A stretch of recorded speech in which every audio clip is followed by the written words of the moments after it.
Hey there everyone, welcome back to another video. If you're new here, I'm Chanel aka No Mediocre 876, and on this channel I do health, travel, food and lifestyle videos.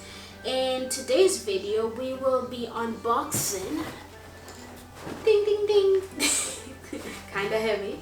In today's video we will be unboxing a rainfall shower head which I got from HIBBENT.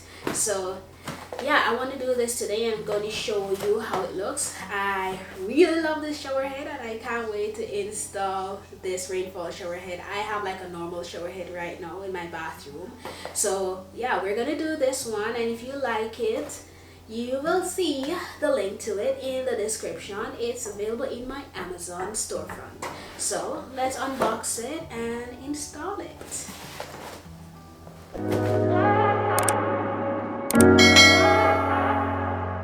So point to note everyone, if I can do this installation, so can you, as I've had no prior experience in doing installation of this kind. The manual is pretty easy to understand, so read it and challenge yourself.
This elegant stainless steel 10 by 9 inch rainfall shower head offers rust resistance and durability. Its ultra-thin design and air-in technology delivers a luxurious rain spray through 110 jets, with increased water pressure and lightweight support for better stability. The innovative HIBBENT bracket prevents collision between the handheld spray and the rain shower head, unlike shorter brackets. Combined with a height-adjustable arc-shaped shower arm extension, it ensures the head stays vertical for consistent water flow. You can enjoy hassle-free installation with a 3-way diverter that lets you use the shower head, rainfall head, or both simultaneously without leaks or shakes. The complete set includes a 10-inch rain shower head, handheld shower, 71-inch hose, 16-inch extension arm, and accessories for a high-pressure, durable, and luxurious shower setup.